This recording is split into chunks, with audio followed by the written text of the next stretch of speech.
So the next session is on virtualization, and specifically around unified communications and the impact that virtualization has.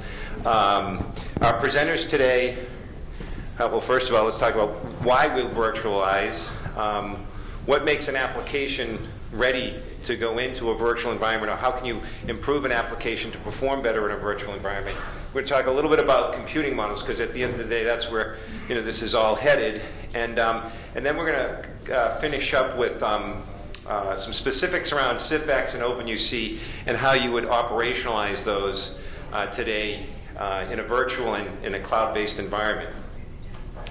Our presenters are Mike Pichet. Mike is a director of technical services and is transitioning more into a product management role with the company, with Zeus. And Mike is, as you know, the author of the one and only book on SIPX. So Mike is very close to the community. Another guy who is really an icon and a key asset to the community and also to Zeus is Douglas Hubler, who is here today, and he's going to talk as well. And I'm going to, I guess, put things in perspective. I'm not a technical guy, I'm a business guy, but what we see in the industry today, in terms of how virtualization is affecting what IT organizations are doing, is it's incredible. And there was there was some concern about whether real-time communications was ready to take advantage of this. So, over the last few years, and I think a lot of things have been done to address that. But make no doubt about it, virtualization's key. It's a key building block in moving to the cloud. It builds an abstraction layer that kind of makes the hardware and the infrastructure side not irrelevant, but commoditizes it. And I think it's all about, at least from a Zeus perspective, driving to standards-based IT platforms and infrastructure. So from a benefit standpoint, I mean, you can look at it and purely think about cost reduction, but it's really through consolidation, and it's the ability to maximize the compute resources that people have in their data center. Any communication or any discussion that I've had always comes back to the optimization. Whoops. Okay. Just told me I had a presentation to do. It was a little late. But so where was I? Oh, and I think the discussion starts from there and goes up. But I think it really, a conversation about virtualization and not talking about this transition and movement to the cloud is not a complete conversation. So we're going to try to bring the two together. Other benefits around business continuity, rapid deployment, and in particular this backup restore issue always come up as issues or justifications or explanations as to why people are virtualizing. So what I'm going to do now is I'm going to hand over the podium, or not. I think these guys want to roam, to two very technical guys who will talk first about what makes a good app, what makes for a good virtualized app, and then what we're doing in SIPX and OpenUC to bring that to fruition in the product, and then also talk about a little bit more about operating environments, and then actually get into some specifics about how you would operationalize SIPX and OpenUC in a cloud infrastructure. So I'm going to turn it over to Douglas and let it rip. Thank you, Jerry.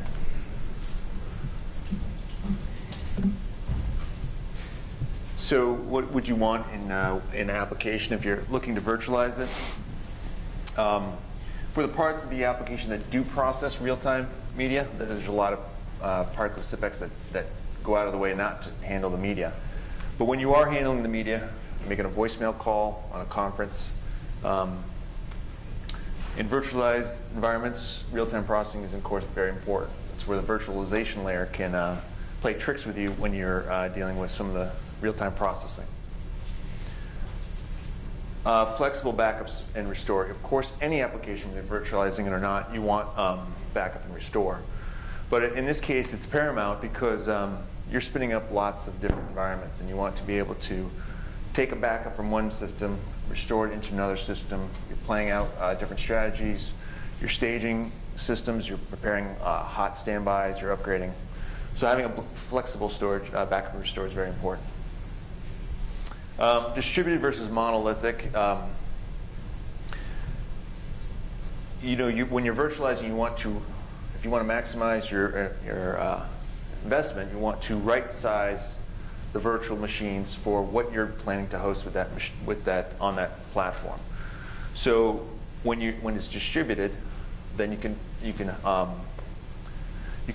put certain services on certain size, set the hard drive correctly, and not waste gobs of hardware that you don't need. So a distributed application gives you that flexibility. If it's monolithic, you just got to give it maximum hard drive and CPU. You have no choice. So assuming you've right-sized it for the hardware, you want monitoring is critical, because if your guess was wrong, or your users do things that you didn't anticipate, or some feature becomes popular, you want the system to tell you well in advance if the size is not adequate. Of course, all products need to be easy to install, but if you are virtualizing, you're of course installing this over and over and over again a lot more. So easy installs is very important. So that's what you want in a virtualized application. How do we stack up? In particular, how does 4.6 stack up? So for the parts that we do media processing, I'll let Mike talk a little bit later about what we do there, but we've made some improvements in this, specifically in this area. Redesign, backup, and restore. So historically when we did SIPX, as we went to the next, you focus on one server. As you go to the next server, our backup, a lot of our features had to expand to now we're dealing with 2 servers. How do you back up that second server, whatever data is on that second server? And as it grew and grew and grew, complexity of the code grew and grew, and so we introduced a tool that will help us think about the problem backup and restore back as if it's one system. So we introduced a tool to help us simplify our backup and restore. More and more services are, SIPX was always distributed. It was one of our distinguished properties. And more and more services in 4.6 are now distributable. You can launch them in any box you want, and more services are redundant. Monitoring system, I guess that should be monitoring service. So if you have within your infrastructure, you have a server there, a system like Nagios, that's pulling information about the system. In 4.4, we kind of dabbled with SNMP support, but in 4.6, we jumped right in. And so you have a full-fledged SNMP server in that you are encouraged to connect to with your NOC system, and you can even list all the services that are SIPX related on that system through SNMP. SNMP really has 2 roles. It's about getting data, but it's also about traps. And you'll see the same traps in 4.6 that you saw in 4.4, but we overhauled the system so that we can expand on the traps. The traps are very powerful to the product, and now we can we'll learn what different types of traps people are looking for, and we can expand on that very easily. Yeah. So does the 4.6 system respond to people that you want to roll your own network monitoring system? Yes. Yes. In the sense of you want to pull SNMP out or data. Yeah, absolutely. And you can even turn off SNMP altogether. I don't know why you would, but you could. You certainly could. Automated installer. Just that little, if you've ever set up SIPX, that initial screen that you see that walks you through the first part, you could never automate that. That was really meant for a user to go through. But in 4.6 now, that first screen, if you want to have a script that runs that, you can now do that. It sounds simple, but if that's what you're trying to do, especially in a virtualized environment where you're setting up lots of these, you never want to touch the system. This allows you to do that. RPM-based, a lot of people don't think about that. It's so important that everything that gets on the machine comes through via an RPM. System never downloads anything that's not an RPM. Doesn't go out and install gems or whatever thing does. Everything's via an RPM, and as an admin, that's crucial. 4.4 had about 150 RPMs, some of which we built, some of which we you won't find in the Red Hat distribution. In comparison to 4.6, there's now 300 RPMs that we built. So we embraced RPM quite a bit. Environment agnostic. More than ever, you choose how you want to set up the system. You install Red Hat, you install CentOS, you partition the drive however you want. We still allow you to install CPEX in that system. We encourage you to find the right setup that works for you. Jerry. Okay, thank you, Douglas. Sure. And Douglas is around for questions, and we can have some Q&A at the end of this as well if you want to dig in a little bit more. But I will say that tomorrow, during the training session, for those of you who are going to be here, a lot of these issues will be covered during that session. But feel free to pick Douglas's brain, because as our lead architect and a guy who's been in the community since it began, very influential and very knowledgeable. Okay, so when we get, it was great last night with the panelists. I think Eric, Bill, and Tessa, they touched on a lot of this stuff around virtualization and clouds and private clouds and public clouds and hybrid clouds. And I think everybody has their own definition of what a cloud is these days. But technically, I think the combination of cloud-based computing and cloud-based computing services is really what people tend to refer to as hybrid clouds, and how that translates into a mid or large enterprise to become a private cloud is enterprise to enterprise specific. But when you look at the difference between how public cloud computing is working today versus private clouds today, I think they categorize kind of nicely, and I tried to summarize that in this particular representation. The SMB and the consumer seems to be going full tilt into public cloud computing, and how the companies that are responsible for the technology behind this and the services behind this translate that into mid and large enterprises is going to be interesting to watch over the next few years. From our perspective, we talk a lot about clouds with people in the community and with these Zeus users. And I think from our perspective, we're tasked with making sure that unified communications can be driven out of the cloud and out of a virtual infrastructure. So it's very important to us, and I would believe anybody who provides unified communications technology today, to be right on top of what's going on in these markets and these technologies. And so what I'd like to do at this point is just to talk about in a Zeus-specific program for OpenUC, but this carries over to the open source as well. And what we're trying to do is be, to a certain extent, virtual environment agnostic. And so some of the things and the concepts that Douglas talks about are very important to that. But how you operationalize that into these environments is just as important. I think it's important that you, from an open standards perspective and from an Zeus and a SIP Foundry perspective, that you leverage existing production environments. We've done a lot of work now with service providers, UCaaS providers, that it's demonstrated that it's much more cost effective to plug into an existing production environment than to have to define or acquire a complete proprietary stack of production tools and capabilities. And finally, I think going back to what Martin hinted on, is we've talked about this, and I appreciate this, because when the first time Martin said this to me a few years ago about an enterprise app store, I kind of giggled, and said, yeah, right, right. But realistically, that's the way we believe this is going. And the ability for IT organizations and for CIOs to be able to actually deliver a complete suite of enterprise applications, which effectively come off of that same concept where I pick and choose what I need, maybe in different parts of my organization, or maybe holistically across the entire organization.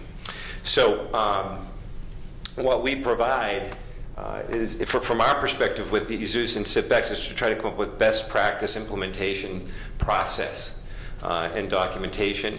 We tried to provide great technical support and assistance and training around our UCAS solution and the environments that it go into. We're working on and are driving to assist with service assurance and testing automation so that we can actually deliver a product to the market that's been enterprise class tested, so that our customers and users of the community feel comfortable putting this into mid and large enterprise environments in this infrastructure.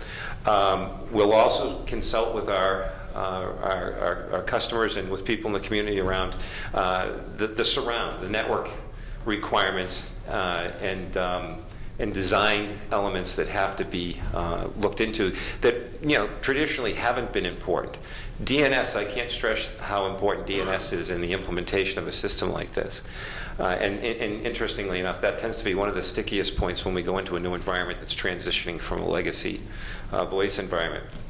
And then finally, I think Martin hit on it again, was we have always looked at this as almost a feature in the enterprise application environment, and not a siloed or a standalone or a unique communication system.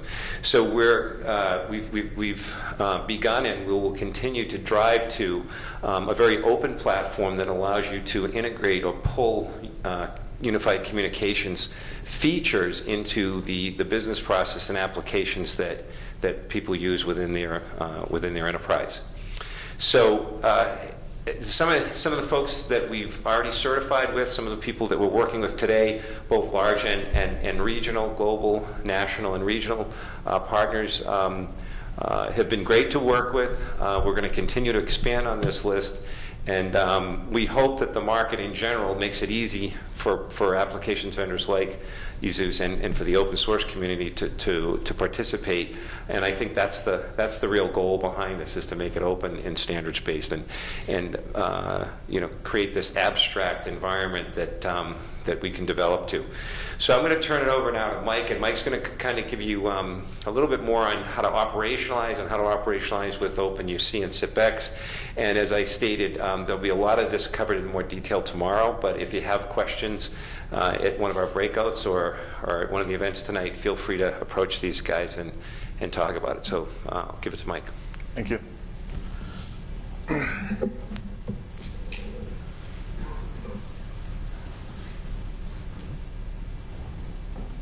So, everybody hear me okay? I probably don't need the mic.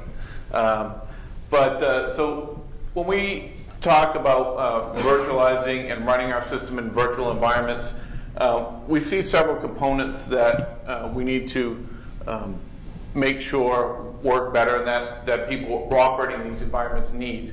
A lot of what we are looking at and working on is around assurance. Right? We want to make sure that people can plug into their existing tool set. As Douglas said, a lot of people have Nagios or OpenNMS or whatever it is they're running. We want to make sure that what we're doing allows our customers to utilize their existing tool set. We don't want people to have to go out and get a new tool set to run our system. And I think this is where some other vendors have gone wrong. They will create their own tool set and say, okay, you must use this tool set. We're working with this. We want to not do that. We want to make sure we allow these open pieces to work. That reduces training costs and helps you in these tools and keeping these tools that you're already comfortable with, hopefully. It also allows for faster implementation, right? If we can use those tools, we're not having to go reinvent the wheel every time and make sure you can keep things running. Another piece that we see as very important in this is inventory, right? We can kind of look at what we have in the system, but one of the things that needs to improve and we're working on is how do we inventory these things? How do we know what we have plugged into the network and what's working? We can look at registrations, but how many phones do I really have? I might have 1,500 phones configured on the system, but how many are really in use, right? Those are sort of things that are interesting that our customers need to know. And then provisioning. Provisioning of devices is, I think, one of our hallmarks. One of the things that we've been known for is provisioning phones, making it very easy to get new phones in the system, making it easy to build plugins to support new phones from Grandstream or from Audio Codes or from Polycom. And it's one of the things that we're working really hard on this year to make sure that stays up to date and gets easier to do. We did a ton of work this year getting the new Polycom support, new Polycom firmware. So we've really started to do more there, and we want to tap into what some of these devices can do and get some of the power out of there. But we also want to make sure we do that in an open way so that we can work with multiple vendors' products.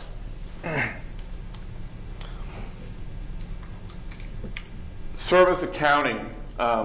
So not only is inventory important, right? What do I have? Where is it? But what we want our customers to be able to do is to be able to make sure they can account for what's being used. So how many minutes is somebody burning? What has been my uptime? How many calls in? How many calls out? How many registered users? Those things are a little different than inventory. It's more of accounting for what's going on with the system. And then resource management or virtualization. Controlling that virtual resource. Douglas touched on it a little bit. What do I need where? How much do I need? This becomes more important when we get into a virtual environment. What we don't want to have to do is always have 4 core processors, or 4 cores for this server, and 8 cores for this server, and 6 cores for this server. That's wasteful. What we want to be able to do is control that almost dynamically, right? So if a customer is not utilizing their system at 2 p.m., 2 a.m. in the morning, Eastern time, why do I necessarily need to keep all these processors running? Why do I need to dedicate so much resources to that? Or maybe it's a global customer with servers around the world. Maybe at 2 a.m. in the East Coast, I don't need things. But in China or in Europe, I might need more things. I might need more processing capability. So this follow the sun sort of idea and having systems be able to better utilize our virtual resources. That's what we're talking about.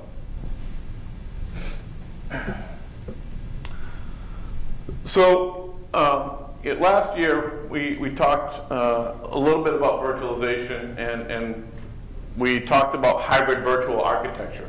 And the concept there was virtualize what we can virtualize and then use physical servers for those things that are more difficult to virtualize.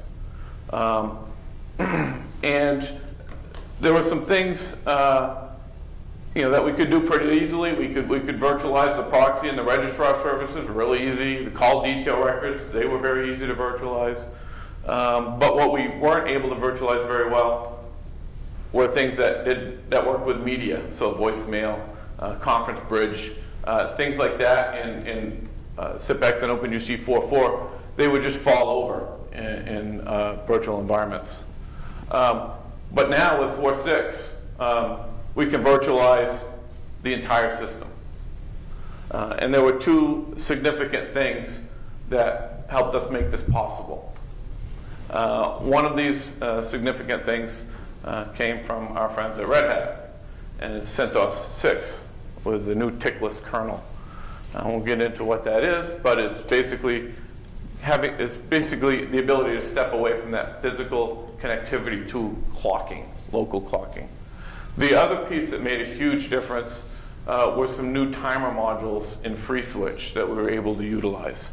Again, getting away from that tie to some sort of a physical clock that everybody in the telecom world always lived by, and being able to just have that based on software.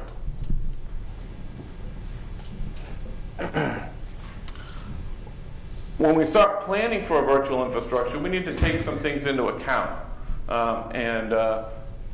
We've learned some lessons at some deployments, and had some challenges here with IT teams that don't think about what goes where. But one of the things that we always want to do in a virtual environment is plan for a little bit less performance, right? Because a virtual server, if you give it 4 cores, and if you have a physical server that has 4 cores with the same amount of memory, you're going to have a little bit of performance loss in that virtual environment. And it differs based on what virtualization technology you're going to use. So we want to plan, about 10 to 20% less performance out of, any given system. The other thing you want to do is make sure you plan out the host servers a little better. We ran into this, and we continue to run into this at customers, where people don't necessarily think about the other things that they're putting on a virtual server host. Okay? So if you have a database server or a backup server or things like that run and consume a lot of CPU and a lot of I/O, those things are going to impact other servers that are running on that virtual host. So it's important to think about what is running where. And then we want to make sure that we think about how much RAM and processor are in these systems. A lot of the virtualization technology allows you to oversubscribe things, right? That's why we use it. But we have to be careful in high load situations about sharing too much. It's good to share, but we just don't want to share too much. So I've done a lot of work with a lot of different virtualization technologies, and one of the things that works well for us, just in our organization, because we're so distributed, is AWS. We've been running our system in AWS since end of July. We don't necessarily go out and buy the biggest server we can get because we pay by the hour for these things. So we want to see how small we can run in. We want to understand what the best server is for how to right size that server. We actually run our system on this minimal configuration. It's a single core running basically 2 gigahertz. So not a very big machine. It's called an M1 medium in Amazon speak. How much hard drive space you can get away with depends on what you're doing on the server. We know that this server can support about 20 concurrent calls into the virtual. Okay, so that's 20 concurrent voice conversations in a conference bridge. Okay, that's not necessarily 20 concurrent calls in and out of the system, because that's a little different in our environment because the calls don't go through the system. So this sort of system can support about 100 users or so. Okay, and when we talk about 100 users, we don't talk about 100 users all on the phone at the same time, right? Because you don't have 100 users on the phone all at the same time. This system would support, about 20 to 30 people, on different aspects of the system, checking voicemail, conference bridge, calls outbound. We can actually improve on the memory use a little bit if people want to skinny down their resource needs, but 3.7 gig seems to be pretty comfortable. What I've seen in virtualization, what makes more difference to our system is memory, more than processor. If I took this same server, tried to run it in 2 gig of RAM, but gave it dual cores, it would actually perform worse. Okay, so memory is very important to the system, more so than processor. And then bandwidth utilization. What we're seeing on systems that are deployed here is peaks around 20 kilobit per second, so for every 10 users, right? So this, again, goes back to that 20 people on the phone out of 100. but it's about 200K per every 10 users. So one out of every 5 on the phone.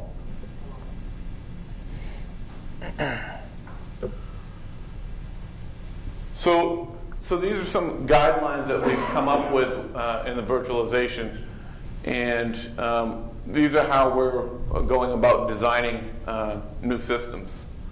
So 0 to 75 users, being a little bit more conservative. We know we can go to 100, but an engineer never wants to design at the maximum level. So 4 gig of RAM, 80 to 100 gig of hard drive. It depends. The European folks, they tend to not use voicemail very much, whereas over here in the US, we're much more dependent on voicemail. Up to 500 users, 4 cores, 4 virtual cores, 8 gig of RAM, and again, more disk space. And then you see 5,000 users here, 8 cores, 32 gig of RAM. And again, disk space really is kind of dependent on voicemail use. Like I said before, memory is much more important to us than processor speed. When we start talking about these things, and when we start talking about designing them, we really never design a 5,000 user system running on one server. It's very easy for us to spin up new servers in the cluster and to kind of right size them. So we don't ever really design systems with one server that run 5,000 users. So I've got a couple of case studies here. One of them is our actual system, and then another one is a 5,000 user system that we've built. So our corporate system, as I said, runs on an M1 medium, single core, 2 Amazon compute units, which is basically about 1 gigahertz for each compute unit. 3.7 gig RAM and an 80 gig drive. We've got about 55 to 65 concurrent registrations coming at the system. We know that our conference bridge is pretty good up to about 22 concurrent callers. And once we get to that level, what we start experiencing is just little timing issues. We hear little clicks, and I can hear it probably more than other people in the conference call because I know what to listen for. But you start hearing little clicks. It's not like 23 users. It's not going to work. Okay, it's more little blips start occurring. So there's no hard cut there, and it kind of depends on the performance of the machine and how much bandwidth we have. And the conference bridge seems to be the heavy-duty application. People are in and out of voicemail pretty quick. If somebody leaves you a 2-minute voicemail, you probably stop listening to that at about 15 seconds. This is what our system actually looks like, and sorry it's stretched out a bit here. Well, we're, as you've gathered, from us talking, we're all over the place, right? So we have an office in Andover, our magic office in Bryan, Texas, Bucharest, Manila, Bangalore, and then almost everybody that has a setup at one of those offices has a home phone, but there are a lot of us that also just work from home. So I only come in maybe once every 3 weeks, 2 weeks. They're always surprised when I show up. So our system runs in what's called a virtual private cloud within Amazon's infrastructure. And we do that because if you just set up a regular EC2 instance in Amazon's space, they change your IP address every time you restart a machine. Okay, so anytime you shut down the machine and restart it in an EC2, they reset your IP address. And we don't like that so much. But within a virtual private cloud, that's not an issue. You can give the machine the same IP address every time. And then we tie that to an external IP address. And then we configure our external DNS that we have hosted. I think we use Netica, right? Yeah, we use Netica to host our DNS. And all the users look to that to find the external IP address of that system. So everybody is treated as a remote user in our system, even if you're coming from an office. And then we have some specific firewall rules that basically whitelist all of our offices so that we don't get into any of the new firewalling that we're going to talk about tomorrow. We also right now we're utilizing CipX Bridge, which is our trunking, software trunking solution. And we're just simply connecting to two different ITSPs.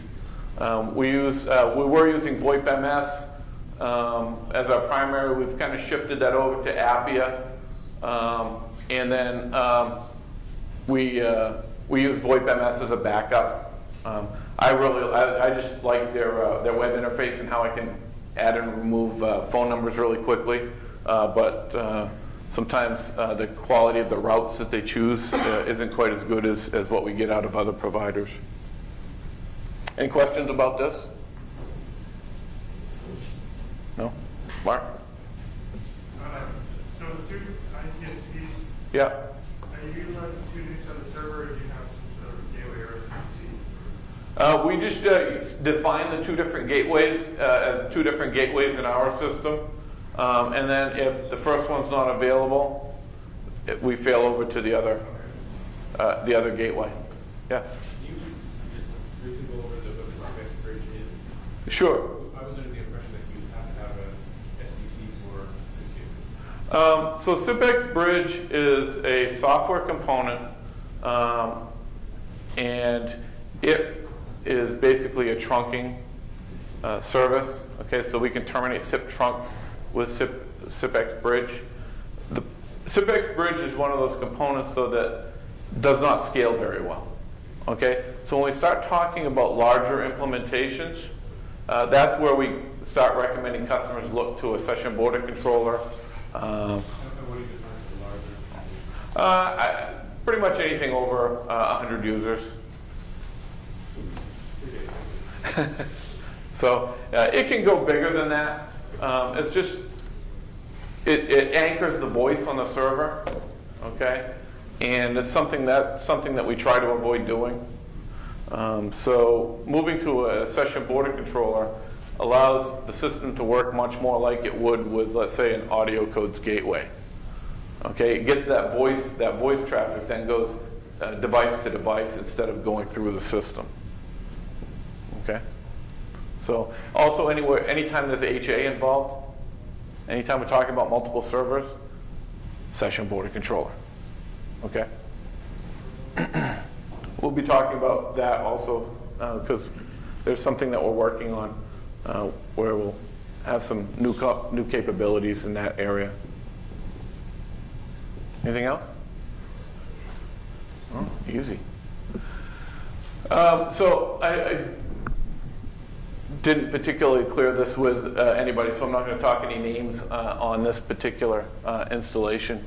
But this is a private cloud installation that we did. And part of it's a little bit of overkill. But we were really trying to work with the different components in the system and work on some of the new services and some of the new HA pieces. So in this particular instance, we're running this all in VMware. In this case, we built a proxy registrar, which is also running config server, and runs also the new SIP capture server that we're going to talk about tomorrow. This system has 8 gig of RAM, 4 cores on it, and 200 gigabytes of disk space. The SIP capture server we find really start taking up a lot of disk space because it's capturing all the SIP traffic all the time from all the servers. So it's something if you want to run SIP capture, we recommend it for troubleshooting, but you really need to plan out the disk space for it. There are 2 other servers that run proxy and registrar services. Each of these has 8 gig of RAM. Again, RAM is more important. Only 4 cores and only 100 gig of disk space. And then the last 2 servers are running voicemail. And this is one of the differences in the product between the commercial product and the open source product. The open source product cannot do HA voicemail. Okay, the commercial product can run HA voicemail. And these two servers running 8 gig of RAM, and I couldn't remember if it was 4 or 6 cores when I was building the slide. I believe it was only 4 cores, and about 300 gig of disk space. So, did you stretch my slides out? Intentionally. Thank you. They look so much better that way. So this particular installation, one of the things that we had to do was go in and out through a traditional PBX. The customer wanted to maintain their legacy PSTN connectivity in and out of the Nortel. So what we did was we connected it audio codes M1000 with a PRI connection to the Nortel as our outbound route, and they configured call routing on their side to route back to us.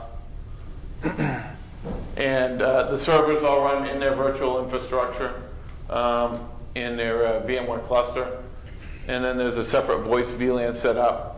And one of the other components we are using on this test system is a ComDesys fixed mobile convergence solution. ComDesys, I think, recently got bought by Astra. And this solution has some pretty neat capabilities and is compliant with OpenUC. It allows users to roam between cellular networks and Wi-Fi networks seamlessly, and they have clients that work on Android and Apple and even BlackBerry still. We ran into some challenges here. One of the big challenges was the traditional guys don't like working so much with the stuff that's going to replace them. If I had this one to do again, and I could convince the customer to do this, I would probably bring all my trunking into the audio codes and then connect off to the traditional system. So that's been a bit of a challenge. The other challenge we've had in this particular installation is not necessarily being in control of the virtual environment and different teams working on things. So they haven't necessarily allocated the resources the way we'd like them on the virtual hosts. I guess I'll leave it at that. But this is I think this is going to be a fairly common type of setup for that 2,000 to 6,000 or 7,000 seat node. You heard Chris speak earlier. We've designed with 5 servers there, and I think the plan there is to support up to 5,000 or 6,000 users on that sort of cluster. If there are any questions about this, I'm glad to answer anything. But, yeah. Quick question. I see with the virtualization, at least for the private cloud, you're showing VMware. Yeah. Does any of those nodes, do they require external modules? Things that have to be. We run a virtualization where we can't add modules to our kernel. It's more of a similar to a shrewded environment. Yeah. With any of those nodes running in VMware, do they require a kernel module to be installed, or does it run right off the standard vanilla kernel? Runs right off the standard vanilla kernel, as far as yeah. Okay. This is for a large organization in which you have 2 proxy registration servers. Yeah. So is there like a cutoff or a break-even point for number of users to number of proxies? There's no hard cutoff point. No, but functional.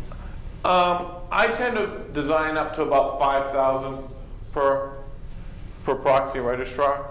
Okay, and if I'm thinking about I don't know how big of an implementation are you talking? Very small, less than 500. Okay, so a couple of servers would probably be fine, and you could run voicemail and proxy registrar, everything on both servers, and have everything completely mirrored. But when we start talking about, was my time out? Yes. I think we will have a lot more discussion on these details during training. Was that boring you? There's one more question. I just want to know if you were to spin this up on EC2, Yeah. how would you spec it?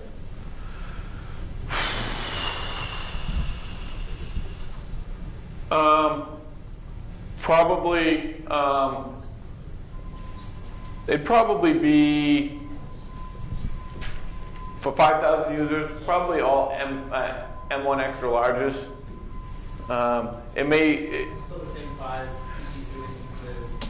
Yeah, it depends. It would depend maybe where my users are. Okay, there are some interesting things about EC2 in that you can spin up a VPC, but it can only live within one region. Okay, so my VPC lives ours lives in U.S. East, which is somewhere in Virginia. But if I wanted to have multiple, if my users are spanning the world, I might want to run different proxies in different regions. And they don't really have a clean way to do that right now in AWS. So you actually would have to spin up a firewall in each one of those VPCs and create a VPN between all those VPCs. So our server count would change, but it would depend on where people are, and that's something we think about when we go to design. How do you deal with like HA on EC2? The same way we deal with HA. Yeah. I wasn't sure if you had any other concerns about making sure their network's up. Whereas Their network never goes down. So I think if your concerns are around that, then you need to look at getting into different regions. And because most of the failures I've seen have kind of been within a region.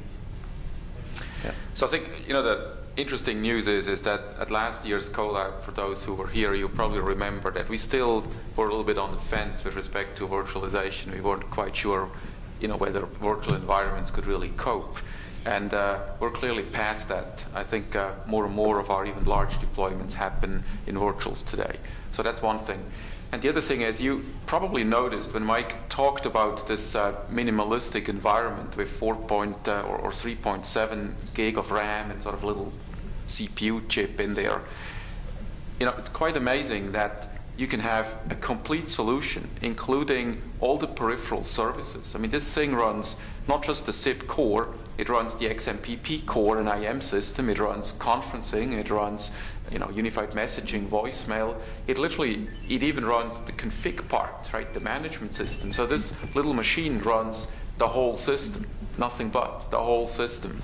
And if you try doing something like this with one of these other solutions out there, you would need a whole bunch of servers to just partition this right and get started. The fact that this can run in one little instance like this, all of it, is one of the really amazing characteristics of this system. So I'll hand this over to Jerry, and he will introduce our next speaker. Geez, I was just coming up to say you both got the hook. Yeah, we're going to transition right now. So John Drolet, our VP of Channel Sales Operations at ASUS, will moderate this session.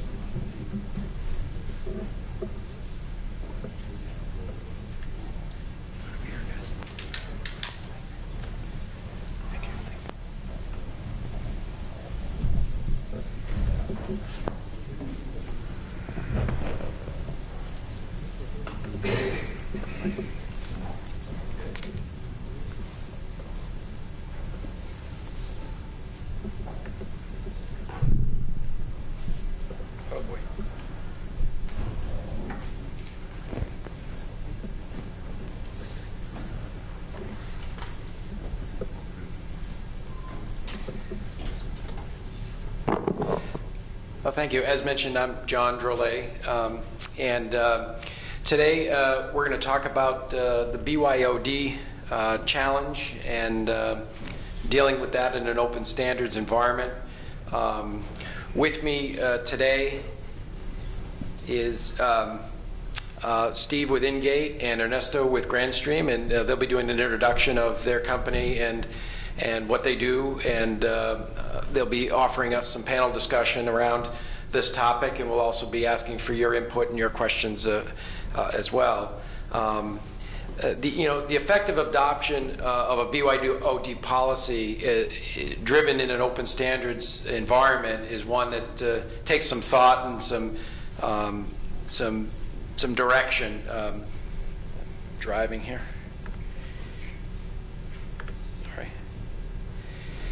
In 2013, there'll be more mobile devices than people.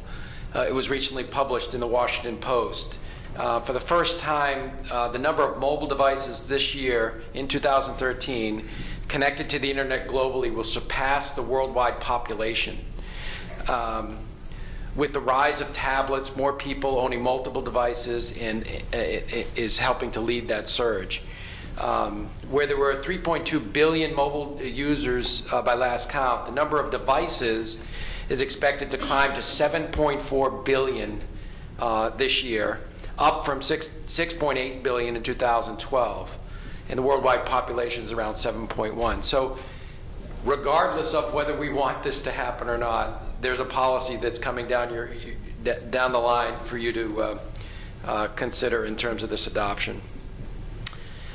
So what are some of the drivers around BYOD? Well, the single number reach and efficiency is an obvious one. I've got multiple devices. They may be registered into my system, and I need a way to efficiently manage those devices registering into the network. Unifying applications through push integration, whether it's a single logon, one voicemail box, click to dial, regardless of the devices that are being used. And then apps should be portable and connected into the enterprise in the enterprise workflow. You know, in the panel discussion yesterday, it was talked about how the consumer apps are very much portable, and that in many cases, if they don't work, I simply uninstall and reinstall it, and all of a sudden it magically works. In the enterprise, it's a different vetting process of having that be policy into the enterprise organization. So apps in that BYOD environment need to be continually vetted and continually certified into the network as well. Executing on the promise of interoperability, whether it's hardware that's a normal enterprise application like a desk phone, or it's a more complicated application that's being brought in by workers, is again a policy that needs to be looked at. And the intellectual property issues surrounding the use of personal cell phones, as an example, is something to think about. There was an interesting case study done by a pharmaceutical company where their salespeople were giving out to doctors their cell phones, which were their personal cell phone numbers. They had offices and had direct and dial numbers in their office as well, but when a certain drug company came out with a knockoff, they hired a number of these people away from the first pharmaceutical company, and the doctors in many cases didn't know the difference in terms of the relationship with the salespeople, because they were simply dealing with that individual at the individual level. So from an intellectual property point of view, the first pharmaceutical put in a policy around single number reach. So now the phone number was actually part of the corporation, and it wasn't allowed for an individual salesperson to give out their personal number. They could use it, but it would have to be through the direct and dial. So again, who owns the phone numbers, who owns the dial plan is very much part of what you need to think through in terms of this as well.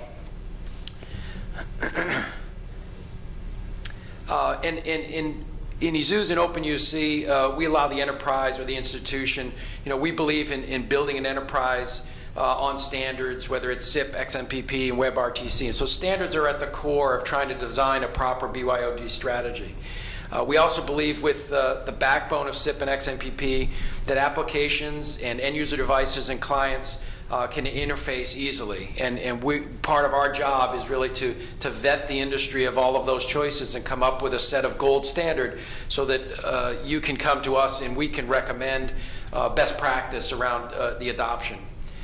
We also believe in and will participate in the enormous innovation at the client level, especially on mobile and tablet devices. And again, enter WebRTC. You've heard a little bit of talk about that as something that we feel in 2013 that we're going to accomplish that. So as a year from now when we're talking to you, we'll have examples and concrete examples of how we've used WebRTC to further that adoption.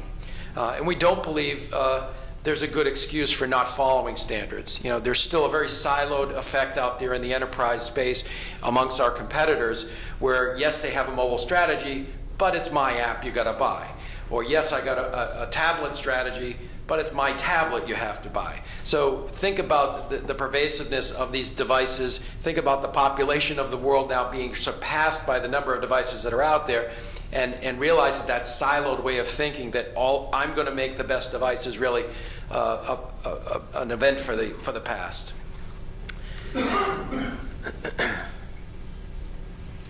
So we'll go through here and I'll introduce our participants in the panel discussion where we're going to talk about standards and interoperability. Two of our panelists here, Ernesto Calderon is the North American Support Manager with Grandstream Communications, and Steve Johnson is the President of Ingate. So we'll start with Grandstream and Ernesto. You right from there. Do you have your mic? Yeah, I'm also. Can you hear it all right? Sure, I think. Can you hear me, guys? Okay. All right. So thank you very much. I'm going to briefly explain a little bit what we do. We're in the market in the past 11 years already. We make IP phones from low end up to enterprise. Right now you can see kind of a variety of all what we do combined, but now I'm going to explain a little more in details briefly. Okay. For example, this is like our low-end SIP phone. It's a one-line device, one SIP account. It has up to 4 XML programmable keys, so you can set up your speed dial, redial button. You can, all this type of call features, you can program yourself. It comes with one single port, and of course with high-def audio. And then we move to the enterprise phones. They come between 3, 4, 5, even 6 SIP accounts. This one, for example, has 24 BLF buttons, additional 4 more BLF buttons. You have, and this one in particular has an electronic switch, so that works for headset, Plantronic headsets.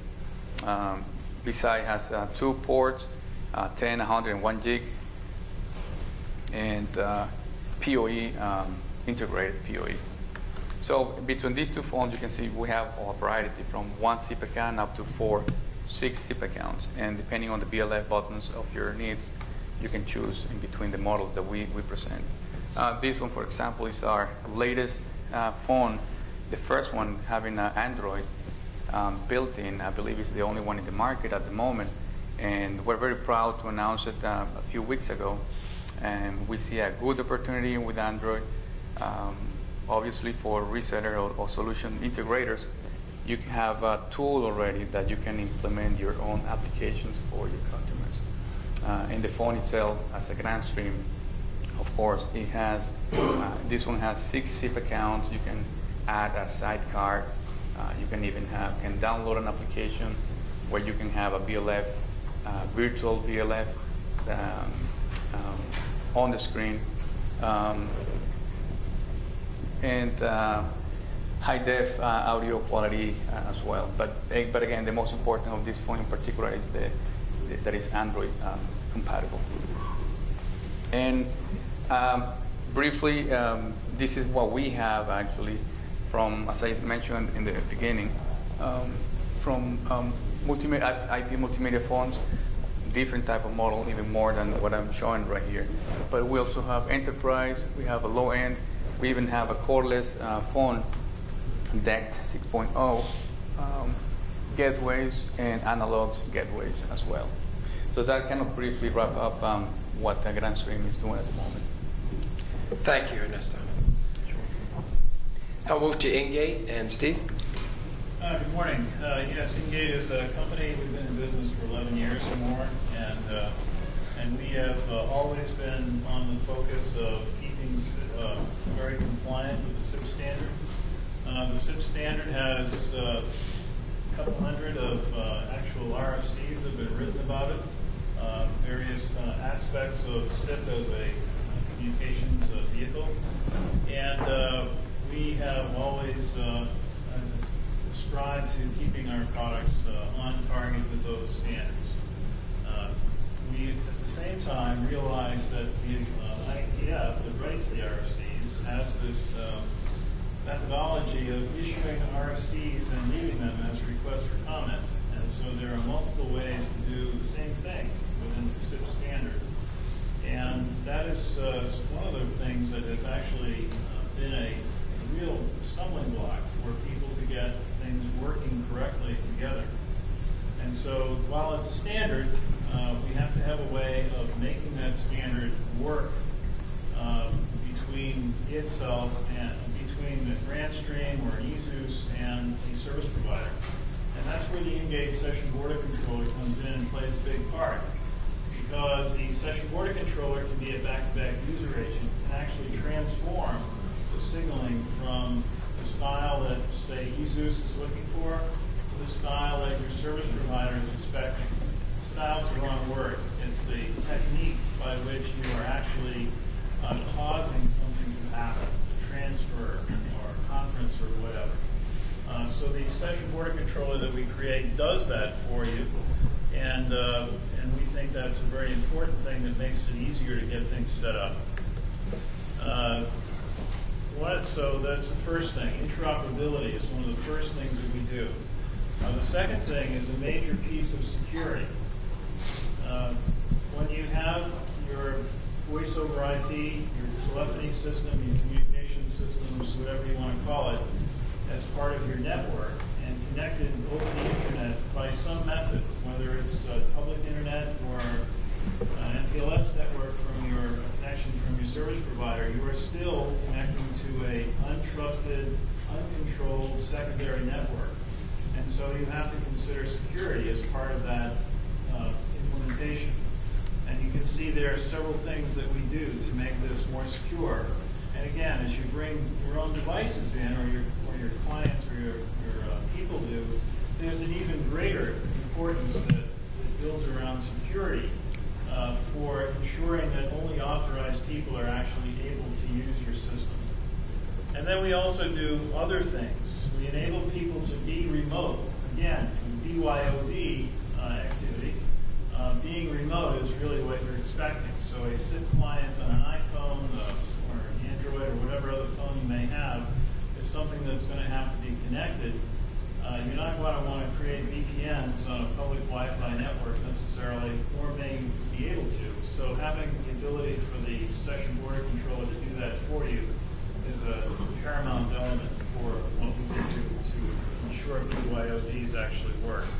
And we set this up in 6 different ways. This is not. This is so that you, as the customer, can set this up in the way that is most beneficial to you and most consistent with your policies around security. So we either can be a completely standalone element, bringing SIP only into the network, or we can be part of the DMZ of an existing firewall. We can be in front of the firewall. We can be behind the firewall. I don't think there's any other place that you can conceive of us to be.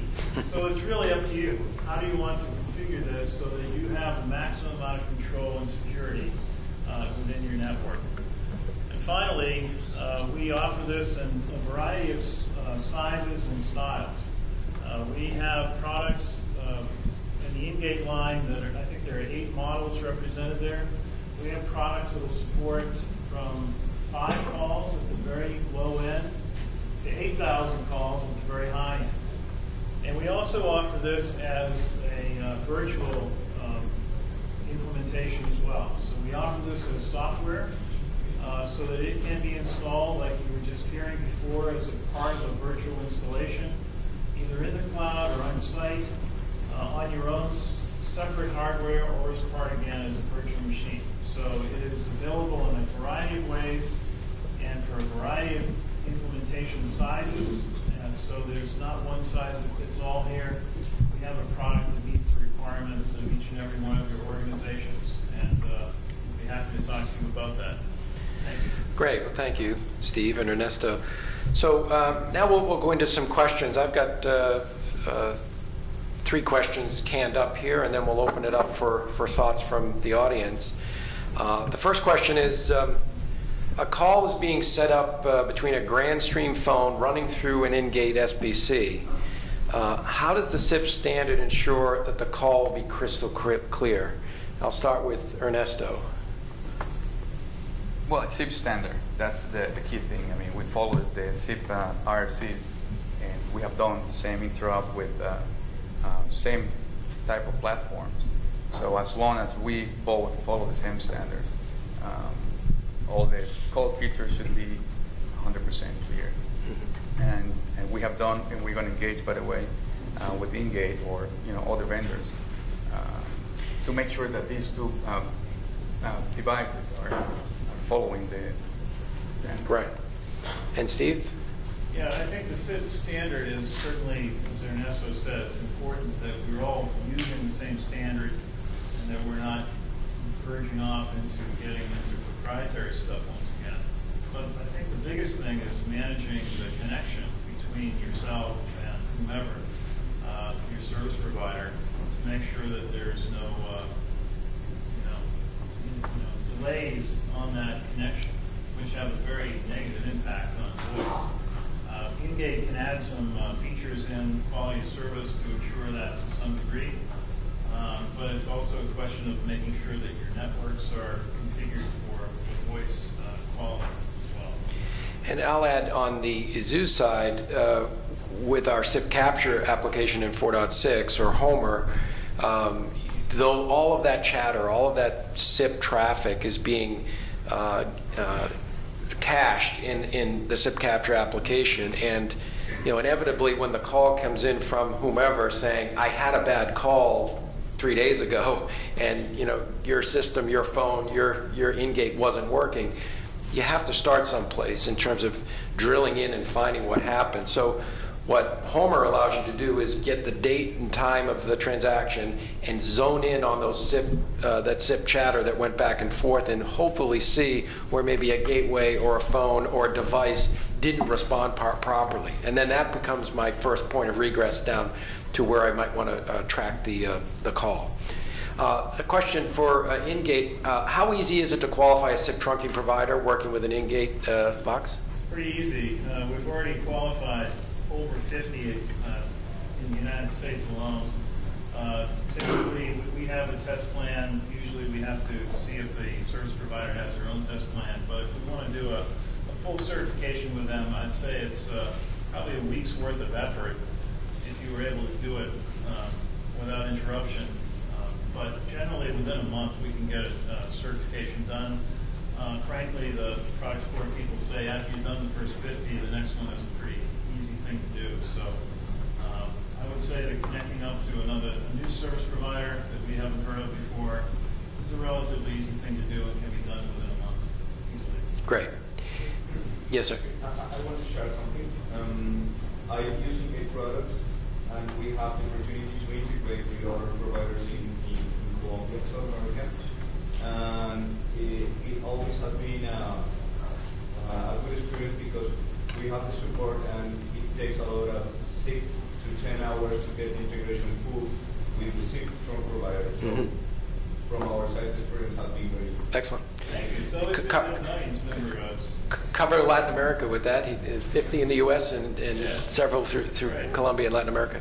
A question for Grandstream. Does the Android operating system being built into your phone indicate the war has been lost for the desk phone and the desk phone going away? Or is it a complement to the evolution? Yeah, definitely it's a complement. We see that opportunity that everything is going mobile or portal.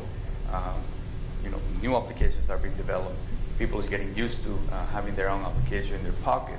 So we see that by moving this tendency or application into your desk phone, it's going to actually bring more opportunities for corporations that they want to develop their own application for your software on your desktop, and now you can have it on your desk phone as well. Excellent. All right, so we'll open it up to any other questions. We're getting back on track with Mike not being up here speaking. So we have a time for a couple of questions here before we end. BYOD challenge, any kind of best practices or thoughts around it? Yes, sir. Yes. Do you know in this scheme with the SBC between phones and CPICs that the supervision and call pickup features are okay? Yes. You tested. We never be able to make it work with another SBC. There shouldn't be any. There's no reason that I can think of that would prevent it from working. Because it's very difficult to convert the XML address. It is very difficult to convert address in the XML exchange that are in the notify and subscribe messages, SIP messages. It's very, very difficult to make it work with a very big. Well, you know, it's a good example of where the SIP standard needs to be throughout, and all the plumbing has to play fair, or things get dropped on the floor. And so it's maybe a further discussion you could have with our solution architects, and make sure that we've got all the plumbing figured out. And again, it should work. It's not a matter of policy or, I think, lack of compatibility. In the Ingate case, they're passing through the data that they're given, so again, maybe we could have a breakout and talk further about it. Let's talk about that. Any other BYOD questions? All right, well, I thank the panelists for their time, and feel free to talk with them later on. Yes, sir. Okay, sorry. Oh, hold on. One more question. Time's lunch. If I initiate a call in a browser with WebRTC, how would I terminate that on an in-gate gateway and then route it to a Grandstream phone? Well, we actually are coming out with a product or a feature around WebRTC, Mark, which hasn't really been announced yet, and I'm probably speaking out of turn here, but that is... You're the president, though. You could do that. Yeah, no, everybody's got a boss. Oh, you get a boss, too. That actually is going to be supported. I'm not sure exactly when that will be released, but... Yeah, I tried to get you out on a limb here. So. I appreciate that. I'll see if I can return the favor at some point. All right. Well, again, thank you for the panel.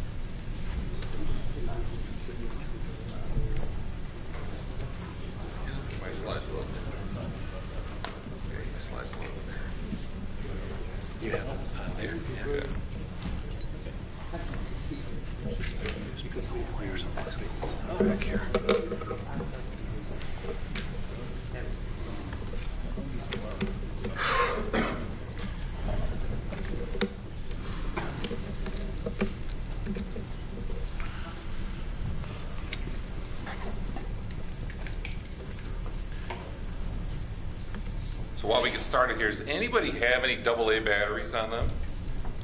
I have a helicopter that needs to fly today. It's going to fly today, and I need 2 more AA batteries, and we'll be off and flying. There's a bookstore somewhere. They're going to start stealing them out of microphones here soon, because this will fly today. Yeah, bring them up. I need to...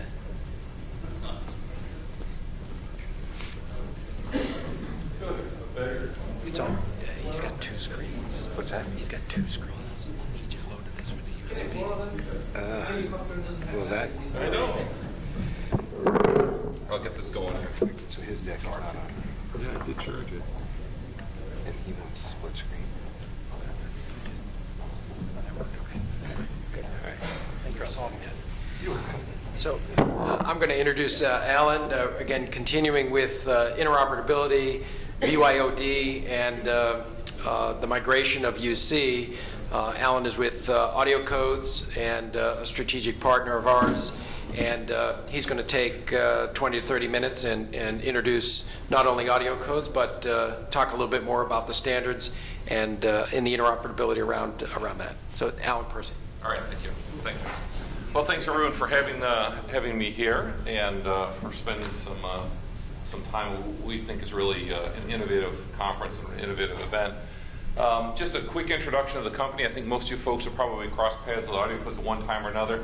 But those of you that haven't, a 20-year-old company that has been primarily focused on voice over IP right from its inception with invention of many of the voice codecs that you know and love today.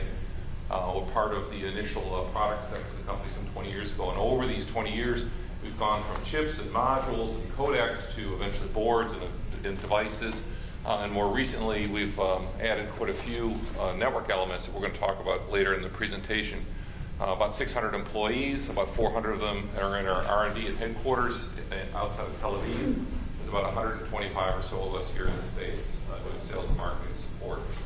So again, good to be here. So my role is I'm the Senior Director of Marketing for AudioCodes here in North America. I manage our content messaging, social media, thought content for the North American market. And one of the things that I've been paying attention to particularly, of course, has been the open source community, and especially ESUS and the CIPEX group. What I did is I brought today sort of an observation that I've seen now that we've sort of gone past the early days and started to watch some of our partners and retailers start to deploy unified communication solutions.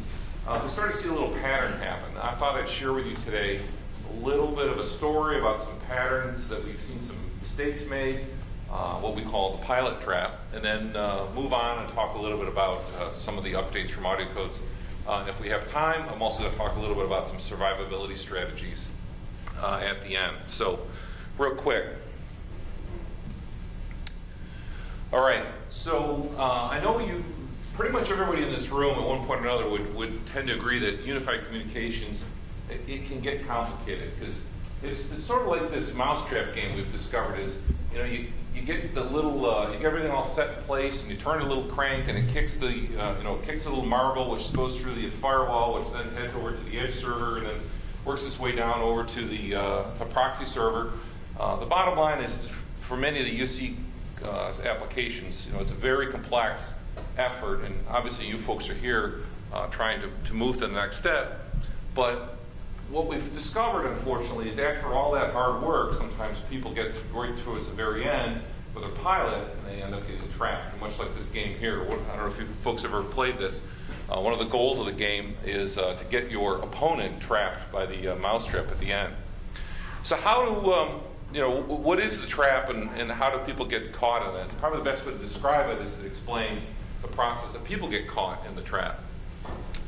Well, first of all, what we've discovered is that there are a lot of IT professionals who don't take the time to get their training necessary. They sort of wing it. Now, you folks, of course, since you're here, are excluded from this statement, right? But there are a lot of folks who just wing it. And we've discovered that this is one of the root issues. So, training, well, we'll see. We'll take care of that later. Next one is a little bit more dangerous. So this is the network issue. Well, maybe I've got a decent network. We've designed it to do voice, and we're going to run this application on this network. I think it's ready. Should be ready. We'll find out if it's ready or not. And then the third step is, so now we find an application. This is especially true in the UC space or open source space. I can download the software off the web. There's a free copy. I can download it, spend a couple of days sort of going through the instructions and load it up on a couple of servers that I've got. And now I'm going to do is I'm going to choose a set of pilot users. And this might be your IT group. It might be maybe your early innovators or part of your organization. And I'm going to set them up with an account and get them activated and start to play with this. So how many of you folks have sort of done this, right? All right. So you've got this pilot set, and now the next step is you need some devices for the pilot set. Well, of course, it's hard. What do you want to? Which device do you want to choose? There's many different vendors. I heard from a couple already today. And where do you turn to get advice? Well, you certainly can go to the certified list. We can go to some of the forums. You can see what other people have done. And one of the common tendencies is, you know what? For my pilot, I'm going to try one from each group because I'm going to try them all out, right? So I'm going to grab a couple from here and there, and I'm going to try them all out. So I'm going to troll the forums and grab my devices. So now what happens is we voice enable our pilot group. So we sprinkle these devices that we've acquired out to the various desktops, and they start to use the application. Depending on the UC application, it could just be voice, or you might start instant messaging and chat, maybe some video communication. And the pilot group likes it. They really do like it. So I'm going to expand my pilot group. So I'm going to add another 25 or 50 people. They like it. They love it. And what happens typically with these newer platforms is that they get a little viral, right? Water coolers are like, hey, did you try the new phone system out? Did you try the new UC platform? Man, you should see the cool stuff I can do with it. I can desktop share. I can do this. I can instant message. I got presence. You should give it a shot. And next thing you know, the pilot group expands. And then expands again. And then next thing you know, it's grown a little bit bigger than you originally thought, and then boom, down comes the trap. What happens? Well, this wasn't really a real planned deployment, was it? It was just sort of happened. And my pilot group kept growing and growing. And after post-analysis of a lot of these situations, we've sort of looked at a couple of pieces we're missing. Well, first of all, one of the big missing pieces was education. I sort of hinted at that earlier. We've discovered that education sometimes is the root of some of the problems. It's also the root of many successes, and we'll talk about this in just a couple moments. The other one is there's a question about network readiness. Was this network really designed to do voice? Is it ready for it? And again, we'll talk about how to do that, how to rectify it, some best practices. And the third was the device selection. Again, we'll chat about this in just a few moments, but sort of haphazard device selection when it comes to piecing together the overall solution. So a couple of best practices. Now education, clearly you folks are here. This is important. This is manufacturer training, the application training. But there's other areas too that are important. We've chosen these devices. We've chosen to put this application on a network that has other elements. It's gateways and social border controllers and IP phones. It's very important to get trained in those elements too. Don't forget that. There's also some great third-party training. How many of you folks have heard of the SIP schools? It's a real good opportunity for online training about some of the more esoteric parts of SIP that might be a good option. And then last but not least is user training. Maybe you figured the whole application out, but do the users of the system really know how not only to operate it, but to get the most value from it? So that when they see the value and they perceive the value, then they'll put up with some of the sharp edges in the transition. So what we recommend is, is really building a very close, trusted advisor relationship with a couple different elements. Well, first of all, the device manufacturers, the professional services. Almost all the manufacturers offer some kind of professional services group. Having those folks in your back pocket to help resolve issues that might come up is very important. There's consulting partners. I think this is probably what some of you have fallen into in your roles in the industry. Many of the newer partners who are just getting started with applications like this, what they're looking for is another partner to help them with sort of the tough ones, right? So maybe they can do 80% of the project, but the last 20%, they need a little expertise. So they need somebody to turn to. So another consulting partner. Certainly SIs, consultants, freelancers, and somebody you can lean on are all important. We got a quote here from one of our UC partners, Unify Square. It's a real good one. It says, often the most overlooked component of a deployment is the end user training, which leads to poor user experience, from Kerry Dick. And what Kerry's started getting at here is that you can have the perfect deployment for your UC platform, but if the users don't know how to use it, they don't know the power of it, or they don't know what they could get from it, or they see the benefits of it, they're automatically not going to like it because it's change. And a lot of organizations really struggle with change. It's the 55-year-old secretary, right? He's always done it this way. There's always been an orange button to put the call on hold. Where's the orange button, right? That kind of problem. You need to help them understand the power of the application. So best practices. What about the end user devices? I think we've talked about this already a little bit today, but certainly first thing is start looking at the the use cases for these devices. And a real important place to look is where are they going to fit inside the organization? One of the legacies of the traditional telecom environment has been is that Nortel had this phone, and this phone went on everybody's desk. It was the exact same for everybody.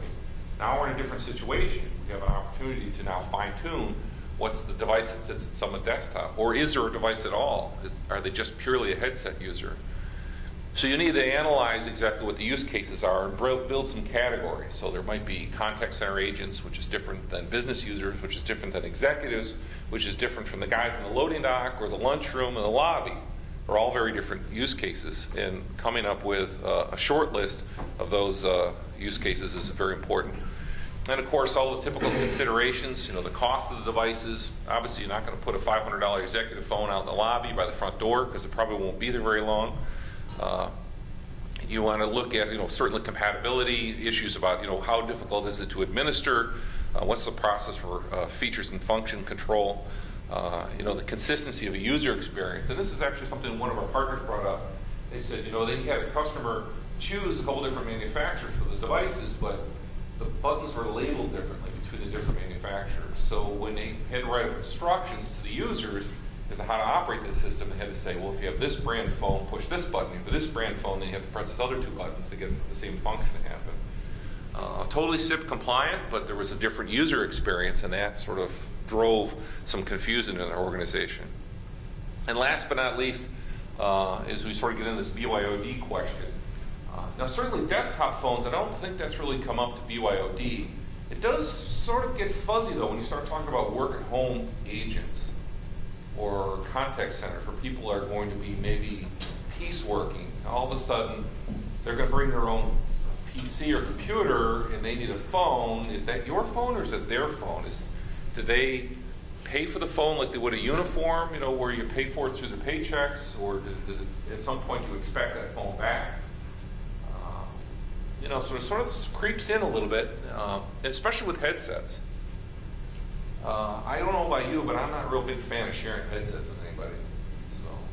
So, kind of a personal item. I'd like to keep my own headset so I know where it's been. So the recommendations certainly here, is minimize as much as practical, but leverage the portfolio, the breadth of the portfolio. But you can imagine having 7 different vendors could get to be a problem. Another quote here from Kevin Peters from Unify Square, another great one here. Great device selection and user fit is crucial success factor. Rip and replace desk phone strategies are often expensive and fail. And what he's trying to get at here is if you do everybody had the same phone before, so I'm going to swap them out with all new phones exactly as before, without the user training, I think you end up usually in a really bad spot. Or you certainly don't leverage the opportunity as best as possible. So next, let's talk about the network readiness. This is often one of the most overlooked parts of the, we found this, we'll talk about this in a moment here, to be one of our biggest problems. Just because you design your network to be voice ready doesn't mean it's UC ready. And we've come up with a basic process for doing network assessments. And I just thought I'd step you through it here real quick. Well, certainly, the first thing is documenting the network architecture. And what's interesting is a number of times our partners have gone out and asked end users, can you provide me with a detailed network topology? And the answer is usually, let me look and see if I've got one. Right? Because many networks evolve. They weren't greenfield, so therefore they evolve, and there's little dark closets with switches and routers that they're not exactly sure what versions they are or manufacturers. I see a lot of heads nodding.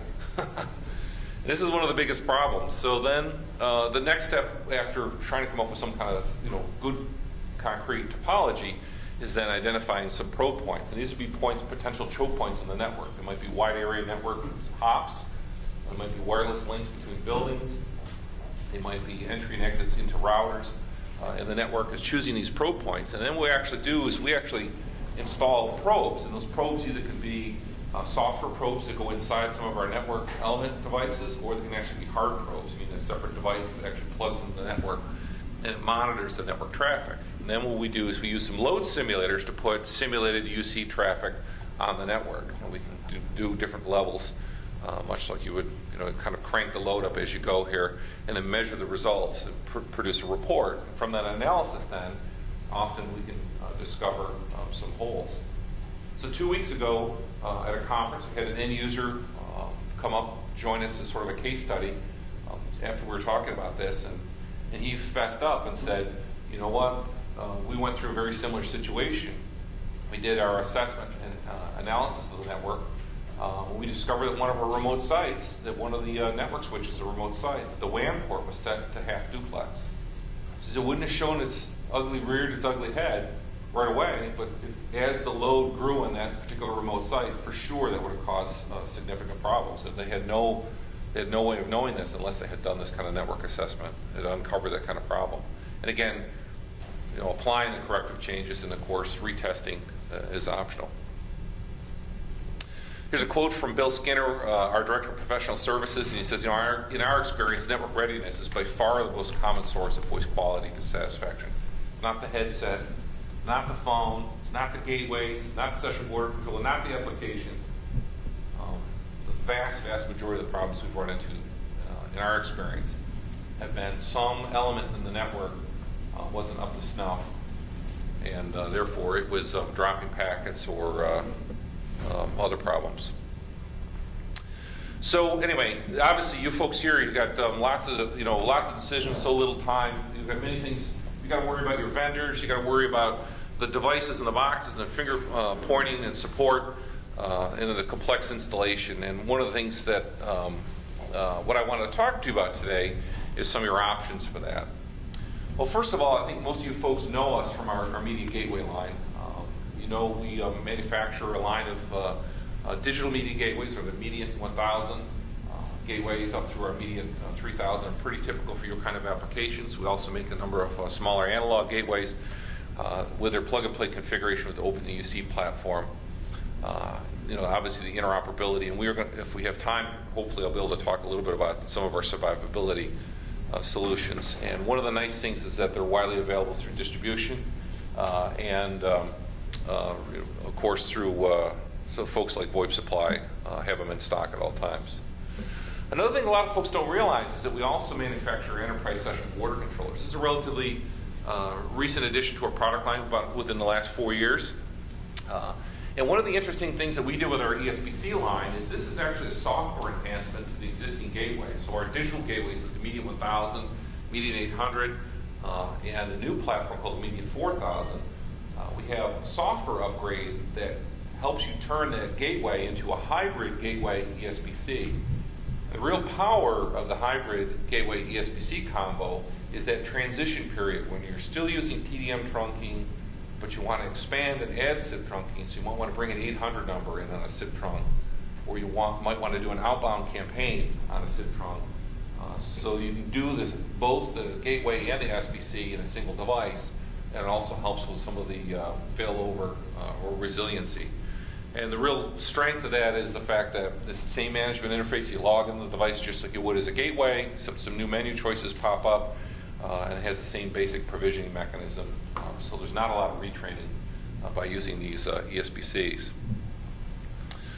We also have now a fairly comprehensive line of IP phones. They're on their way to getting certified with the EZUS platform. We've got them currently certified with a number of the other UC platforms with Microsoft and with BroadSoft and Genesis and a number of other major manufacturers, and they're well on their way within the next few months of being certified with the EZUS platform. And they range from small, little, very affordable desktop phones all the way up to a multi-line HD phone that was designed specifically for UC applications. It's got presence displays with LCD nomenclature next to them. It's pretty interesting platform if you stop by and take a peek at them on the platform. Then again, based on the same audio code software, so they have the same management interface, the same provisioning mechanisms that our gateways do.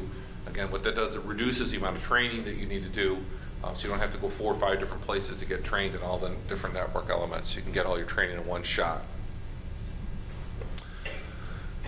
Next, I just want to spend a moment talking about our professional services offering. We've worked real hard to find some of the best folks in the industry and build up a professional services practice over the last couple of years. One of our gentlemen, Bill Skinner, is part of our leads that team, and what they've brought together is this concept we call the Audio Codes 360 degree, the planning, design, implementation, optimization services, with a very capable team of people to help figure out what pieces and parts are needed. They can do those network assessments I talked about earlier. They can be there just as a backup. If you've got an oddball project here or there and you need a little help, they certainly can step in and give you a hand as necessary. And next piece too is our relatively new piece. It's called a Session Experience Manager.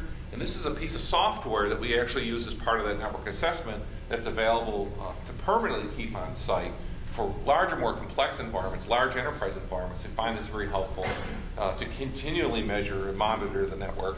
And it works in 2 pieces. One of them is a piece of software that's built into our gateways and session border controllers that actually does the probing we talked about. So it's just software inside the network element to do the probing, and it reports back to a management system.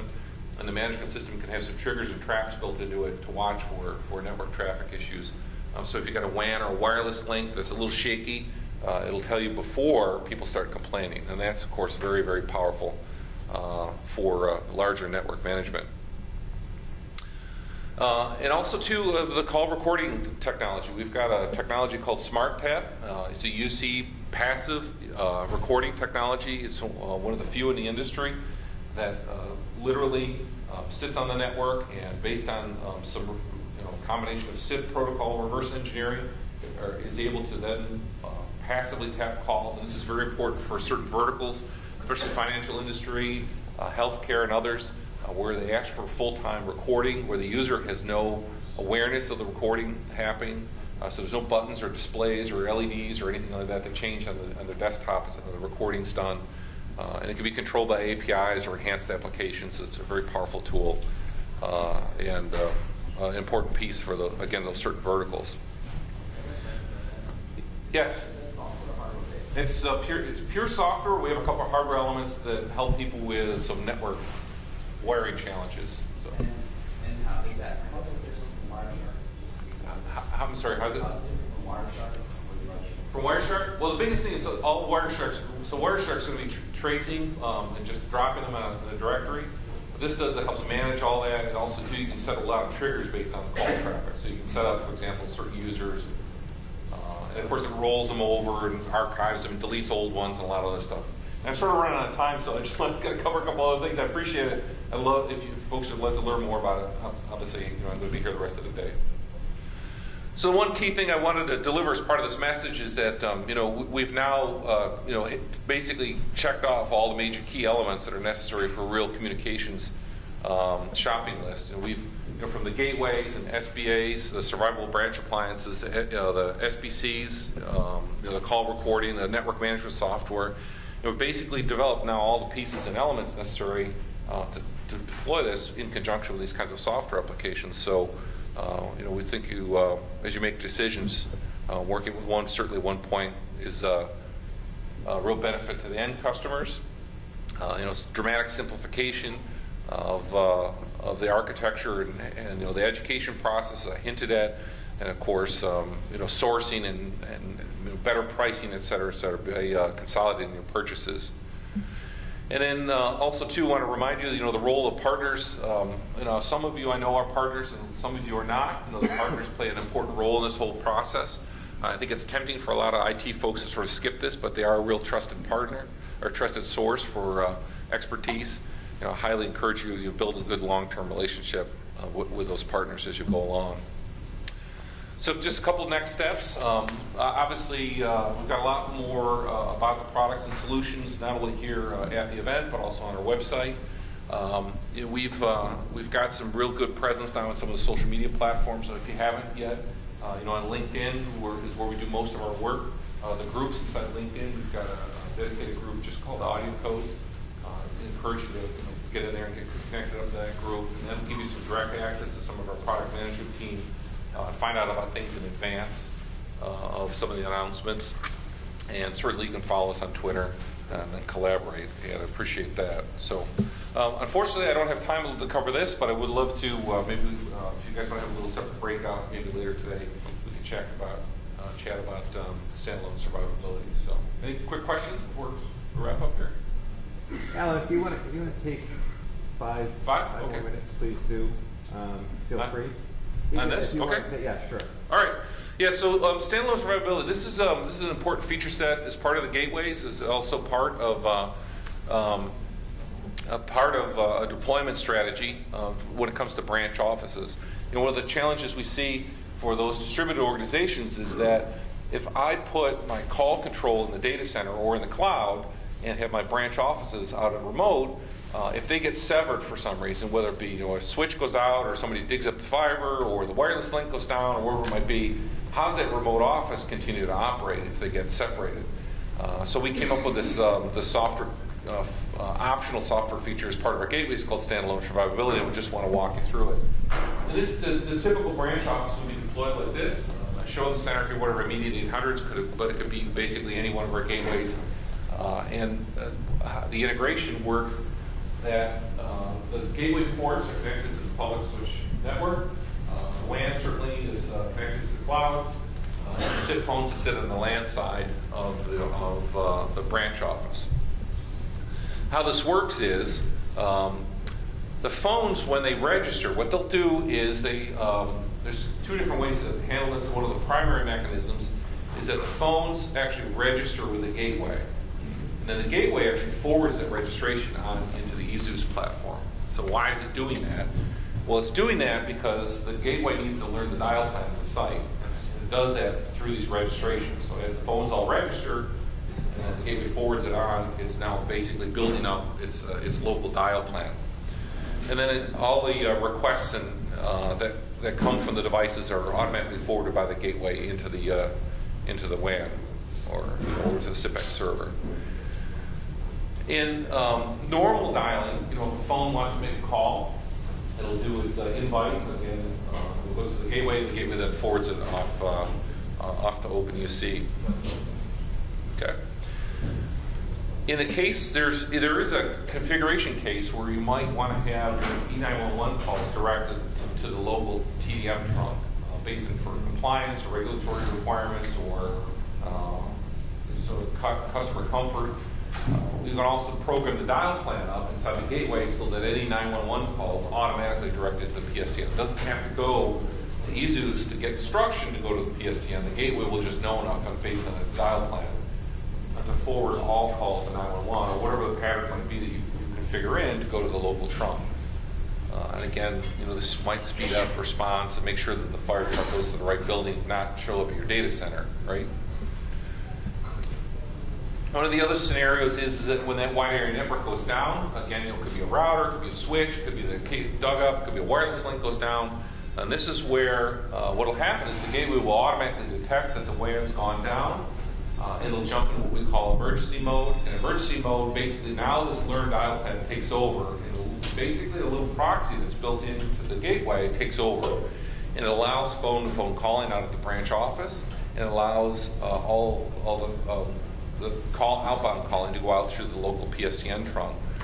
And vice versa, inbound calling will be delivered to the phones on site. And for a lot of businesses, this is a critical way of how you get around that blocking point when you're out there selling this kind of branch office solution. What happens if the WAN goes down? Well, now you have an answer for that with a survivability solution, and it's helped a lot of projects out in, again, banking, insurance, those kinds of cases where isolation of the branch offices is pretty critical. So, with that, I guess 1 minute or two for questions. Sure, go ahead. Yes, question. Why would you not have E911 calls going LTE to the locals in your app? There are some SIP trunking providers that support 911, so E911 kind of services through some of the trunk provider. They handle the PSL? They could, yeah, they could. Yeah, so depends on the situation. So, yeah. Any other questions? All right, well, thanks again for your patience and appreciate it. And so we get the helicopter fired up. So looking out. All right, thanks.